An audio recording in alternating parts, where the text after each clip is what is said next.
शिव से शक्तिशाली संबंध। इसे ईशा फाउंडेशन ने प्रकाशित किया है।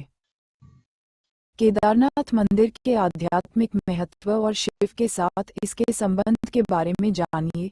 सद्गुरु इस प्राचीन, शक्तिशाली मंदिर के कम ज्ञात पहलुओं के बारे में बता रहे हैं। केदारनाथ ज्योतिर्लिंग और शिव से संबंध। सद्गुरु, केदारनाथ एक असाधारण स्थान है। यहाँ पर शिव ध्वनि का उच्चारण एक बिल्कुल नया आयाम और महत्व प्राप्त कर लेता है। यह एक ऐसा स्थान है जिसे इस खास ध्वनि के लिए विशेष रूप से तैयार किया गया है। जब हम शिव शब्द का उच्चारण करते हैं तो यह अनिर्मित का स्वातंत्र्य है, जो सृजित नहीं है उसकी मुक्ति है। ऐसा कहना सही नहीं है, लेकिन ये लगभग ऐसा है कि इस धरती पर शिव की ध्वनि केदारनाथ से निकलती है। हजारों सालों से लोगों ने उस स्थान को उस ध्वनि के स्पंदन के रूप में अनुभव किया है। जब हम शिव कहते हैं तो इसका मतलब एक और मूर्ति या भगवान बनाना नहीं है, जिनसे हम जीवन में और अधिक समृद्धि या बेहतर चीजें मांग सकते हैं। शिव शब्द का अर्थ है वो जो नहीं है। आज आधुनिक विज्ञान हमारे लिए ये साबित कर रहा है कि सब कुछ शून्य से आता है और शून्य में वापस चला जाता है। अस्तित्व का आधार और ब्रह्मांड का मूल गुण विशाल शून्यता है।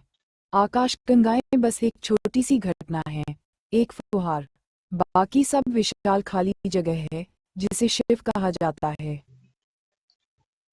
केदारनाथ ज्योतिर्लिंग और पंच केदार की कहानी। एक पौराणिक कथा है कि कुरुक्षेत्र युद्ध के बाद पांडव बहुत दुखी थे, क्योंकि उन्होंने अपने ही परिजनों को, अपने ही भाइयों और रिश्तेदारों को मार डाला था। इसे गोत्रवध कहा जाता था।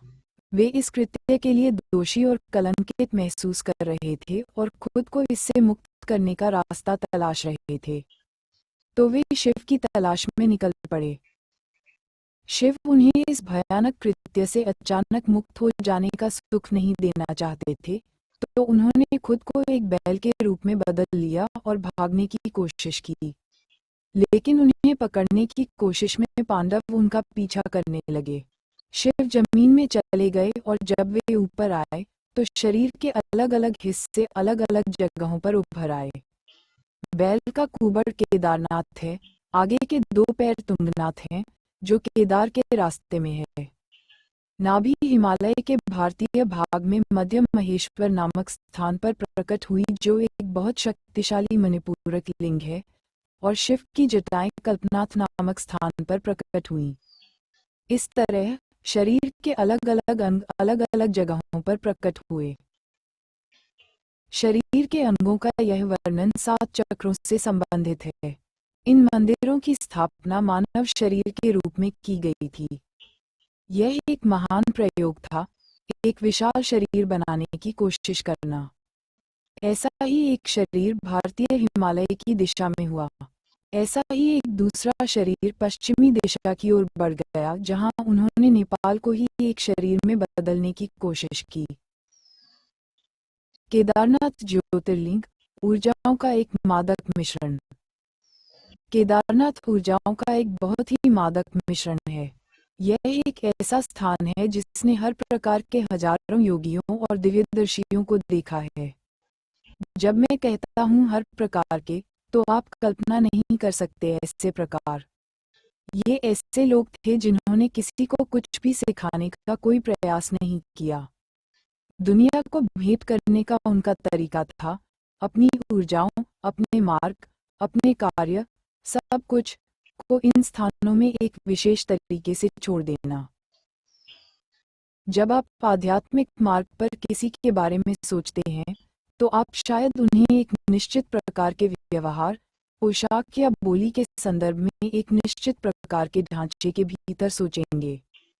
लेकिन ये केवल उस प्रकार के आध्यात्मिक व्यक्ति की भूमि नहीं है।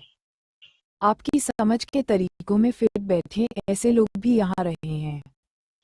लेकिन ऐसे और भी बहुत से लोग रहे हैं जो पूरी तरह से जंगली हैं, जिन्हें आप कभी आध्यात्मिक व्यक्ति के रूप में नहीं पहचान सकते। लेकिन ये ऐसे लोग हैं जिन्होंने अस्तित्व के शिखरों को छुआ है। जब हम एक योगी कहते हैं तो हमारा मतलब एक निश्चित व्यवहार या नैतिकता वाले व्यक्ति से नहीं होता। एक योगी जीवन के साथ पूरी तरह से सामंजस्य में होता है, इतना सामंजस्य कि वह जीवन को विघटित कर सकता है और फिर से जोड़ सकता है। मूलभूत जीवन जो आप हैं, अगर आप उसे पूरी तरह से विघटित कर सकते हैं और वापस जोड़ सकते हैं, तभी आप एक योगी हैं। ऐसे कई अद्भुत मनुष्य रहे हैं।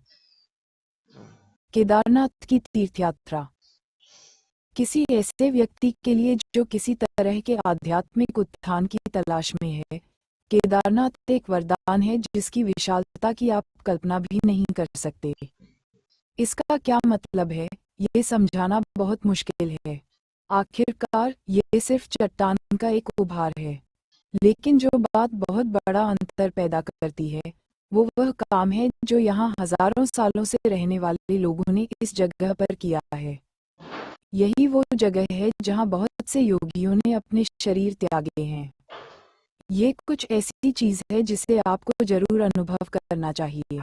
भारत में जन्म लेने के बाद, इससे पहले कि आप बहुत बूढ़े हो जाएं और किसी चीज के लायक न रहें, आपको एक बार हिमालय जरूर जाना चाहिए। केदारनाथ ज्योतिर्लिंग मंदिर और आदिशंकर आदिशंकराचार्य की बुद्धि असाधारण थी और वे भाषा के प्रकांड पंडित थे। अपने छोटे से जीवन के दौर में उन्होंने इस देश की लंबाई और चौड़ाई चलकर नापी। शंकराचार्य कालाडी नामक एक गांव से आए थे, जिसका शाब्दिक अर्थ है पैरों के नीचे। दक्षिण में हम भारत माता के चरणों में हैं। भारत का मतलब है कि हमने हमेशा सीखा कि कैसे ईश्वर के चरणों में रहना है। ईश्वर के चरणों में रहकर हम विकसित हुए और खिले। ये दिखावटी आडंबर की संस्कृति नहीं है, बल्कि स्वाभाविक धर्मपरायण संस्कृति है। आदिशंकराचार्य ने कहा, सब कुछ माया है। माया का अर्थ ब्रह्म होता है, इस मायने में कि आप इसे उस तरह नहीं देख रहे हैं जैसा कि यह है। यहाँ आपका ये शरीर ठोस लगता है, लेकिन आप जो खाना खाते हैं, जो पानी पीते हैं और जो हवा सांस लेते हैं, उससे आपके शरीर की कोशिकाएं हर दिन बदलकर नई हो रही हैं। इसका मतलब है कि कुछ समय बाद आपके पास एक बिल्कुल नया शरीर होगा, लेकिन आपके अनुभव में ऐसा लगता है कि यह वही शरीर है, यही माया है। इसी तरह जिस तरह से आप 5 इंद्रियों के माध्यम से अस्तित्व को समझते हैं, वह पूरी तरह से गलत है। ये भ्रम है, माया है, जिसके बारे में शंकर ने बात की थी। एक कहानी है कि कैसे काशी में एक बार सुबह सुबह स्नान के बाद आदिशंकर मंदिर में प्रवेश कर रहे थे। तभी एक चांडाल उनके रास्ते में आ गया। चांडाल एक खास जाति थी जो शमशान घाटों की देखभाल करती थी। उन्हें सबसे नीचा और अशुभ माना जाता था। ऐसी मान्यता थी कि अगर आप चांडाल को देख लेंगे तो मृत्यु आ जाएगी। कोई भी उनसे कोई संबंध नहीं रखना चाहता था और उन्हें बहिष्कृत किया जाता था। तो जब यह आदमी उनके सामने आया तो शंकर ने कहा, दूर हटो। वह आदमी वहीं खड़ा रहा और पूछा, कौन दूर हटे, मैं या मेरा शरीर? इसे सुनकर शंकर बहुत प्रभावित हुआ। वह सबको ये सिखाते घूम रहे थे, ये शरीर तुम नहीं हो, ये सब माया है। अब जब उस आदमी ने ये सवाल पूछा तो उन्हें बहुत आघात लगा। उसके बाद उन्होंने फिर कभी एक शब्द नहीं बोला, कभी कोई शिक्षा नहीं दी। वे बस हिमालय में चले गए। केदारनाथ में आज भी उनका एक स्मारक है। बस उनका हाथ और छड़ी संगमरमर पर उकेरी गई है, जो दीवार से बाहर उभरी हुई है। वह आखिरी जगह है जहां उन्हें देखा गया था। कहानी यह है कि वह चलकर ऊपर गए शिव में विलीन हो गए। ये हमारे राष्ट्र और संस्कृति की मूल प्रकृति है। हम दूसरों को रास्ते से हटाकर ऊपर नहीं चढ़ते, हम विनम्रता से ऊंचा उठते हैं। चाहे वह देवता हो, पुरुष हो, महिला हो, बच्चा हो, जानवर हो, पेड़ हो या चट्टान हो, हमने हर चीज के आगे झुकना सीखा है। यही हमारी ताकत रही है, यही हमारा तरीका रहा है, यही हमारे विकास और आत्मज्ञान की प्रक्रिया और तरीका रहा है। शिव बद्रीनाथ से केदारनाथ क्यों चले गए? बद्रीनाथ हिमालय में लगभग 13,700 फीट की ऊंचाई पर एक शानदार स्थान है। बद्रीनाथ के बारे में एक पौराणिक कथा है। यहीं पर शिव और पार्वती रहते थे। एक दिन शिव और पार्वती सैर पर निकले। जब वे वापस आए तो उनके घर के प्रवेश द्वार पर एक छोटा बच्चा रो रहा था। इस बच्चे को फूट फूट कर रोते देखकर पार्वती की मातृत्व जाग उठा और वह जाकर बच्चे को उठाना चाहती थी। शिव ने उन्हें रोका और कहा, उस बच्चे को मत छुओ। पार्वती ने कहा, कितने निर्दयी हैं आप ऐसा कैसे कह सकते हैं? शिव ने कहा, यह अच्छा बच्चा नहीं है। ये हमारे दरवाजे पर अकेले ही कैसे आ गया? आसपास कोई नहीं है, बर्फ में माता पिता के पैरों के निशान भी नहीं हैं। ये बच्चा नहीं है। लेकिन पार्वती ने कहा, वो सब मैं नहीं जानती। मेरे अंदर की माँ मुझे बच्चे को इस तरह रहने नहीं देगी, और वह बच्चे को घर के अंदर ले गई। बच्चा बहुत आराम से उनकी गोद में बैठा था और शिव की ओर बहुत प्रसन्नता से देख रहा था। शिव को इसका परिणाम पता था, लेकिन उन्होंने कहा, ठीक है, देखते हैं क्या होता है। पार्वती ने बच्चे को दुलारा और खाना खिलाया और उसे घर पर छोड़कर शिव के साथ पास ही गर्म पानी के झरने में स्नान करने चली गईं। जब वे वापस आए तो उन्होंने पाया कि दरवाजे अंदर से बंद थे। पार्वती हैरान रह गईं, दरवाजा किसने बंद किया है? शिव ने कहा, मैंने तुमसे कहा था, इस बच्चे को मत उठाओ। तुम बच्चे को घर में ले आई और अब उसने दरवाजा बंद कर लिया है। पार्वती ने कहा, हम क्या करें?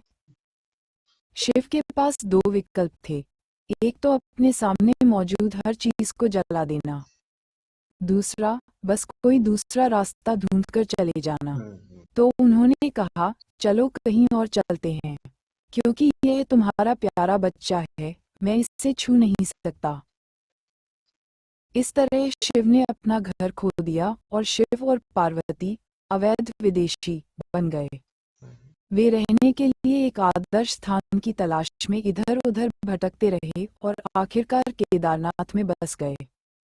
आप पूछ सकते हैं कि क्या उन्हें नहीं पता था? आप बहुत सी बातें जानते हैं, लेकिन फिर भी आप उन्हें होने देते हैं।